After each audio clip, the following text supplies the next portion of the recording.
Welcome to the Real News Network. I'm Jessica Devereaux in Baltimore. According to newly translated documents, China's military wants to put its relatively small nuclear arsenal on hair trigger alert for the first time. Unlike the United States and Russia, China currently keeps its nuclear weapons off alert. Now joining us from Williamsburg, Virginia, to understand the significance of this news is Larry Wilkerson. He is the former Chief of Staff for U.S. Secretary of State Colin Powell, and he's currently an adjunct professor of government at the College of William and Mary. And of course, he's a regular contributor to The Real News. Thanks for being with us, Larry. Thanks for having me, Jessica. So, Larry, what's the significance of this news? I think it's more rhetorical flourishes, dangerous ones, I think, but more rhetorical flourishes than it is substance. Most people who don't know much about nuclear weapons are under the impression that they are in England, France, wherever, under the control of the uniformed militaries. They're not. They're under the control of the civilian authority. There are different methodologies, there are different techniques and procedures for those weapons, should they ever be deployed, and to be used. But civilians control them. The same is true in Israel, as far as I know, though it's a little bit more opaque there. No military controls nuclear weapons unless the civilians release them to the military. In the case of China, I think what we have here is a statement about the readiness of nuclear weapons being changed, and perhaps something might be changed on the ground. But it's really meant to warn the United States, to send a signal to the United States about its freedom of navigation, its freedom of maritime operations at sea, and so forth. Procedures in the South China Sea where we have been more or less challenging. On the other hand, China's assertion that it has built things on these little outcroppings, these little rocks, these little atolls, and therefore those things corroborate ownership and sovereignty, and that increases the EEZ under the Law of the Sea Treaty for China, and therefore gives them more territory that they can claim as their own. This is a very dangerous game we're both playing.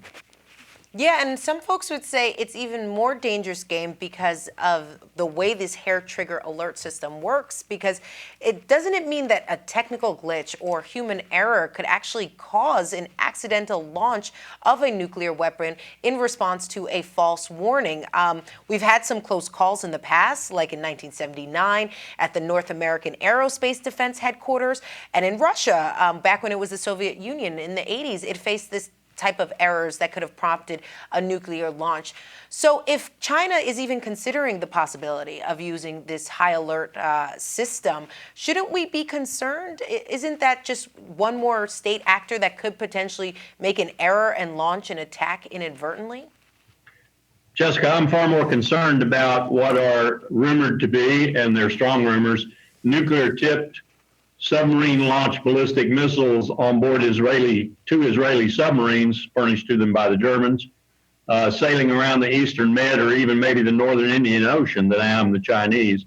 I'm quite confident that the Chinese have control over their nuclear weapons, and there's always the possibility of a technical glitch or a problem, but there are so many safeguards built into these systems that permissive action links, for example, dual key control, civilian authority necessary to fire, and so forth, that I'm confident that the same procedures, basically safe, that adhered during the Cold War between the two massive stockpiles of the Soviets and the United States will continue to adhere.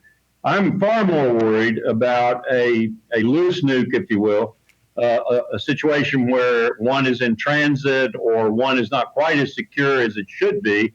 It's not going to be launched at anyone by an authority, but it's going to be stolen, or it's going to be somehow purloined by some terrorist group that is going to, then use it in some nefarious scheme to kill a lot of people. That, to me, is a lot more troubling. And in that regard, those who don't guard their nuclear weapons quite as assiduously as they should disturb me more than any announcement by China that it's going to go on hair trigger alert with its nuclear weapons. Yeah, and curbing nuclear proliferation, that was a big policy for the Obama administration.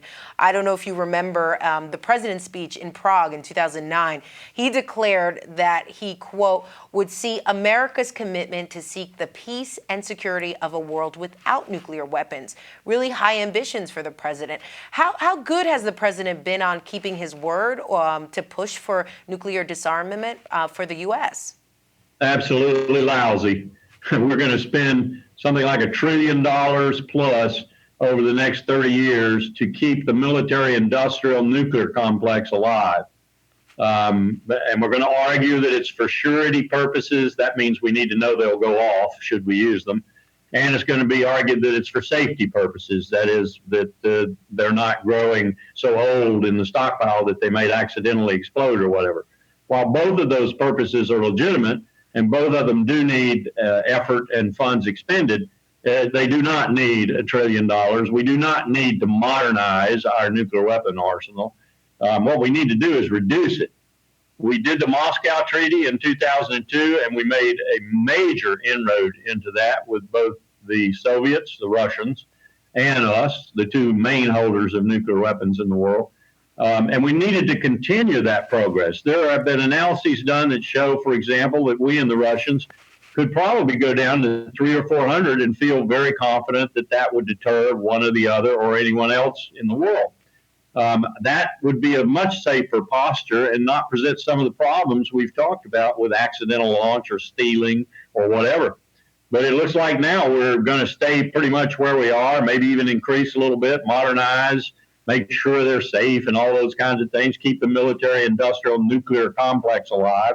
And that's just going to incentivize others in the world, I think, to want their own stockpile of nuclear weapons. It's not what the Non-Proliferation Treaty says. We're a signatory to that. It says that in exchange for all these other countries signing the treaty and disavowing ever having nuclear weapons, the great powers, the nuclear powers, the original nuclear powers, Britain, France, the United States, and so forth, will work to get rid of their stockpiles. Well, we're certainly not living up to that aspect of the treaty. All right, Larry Wilkerson joining us from Williamsburg, Virginia. Thank you so much for being with us. Thanks for having me, Jessica. And thank you for joining us on the Real News Network.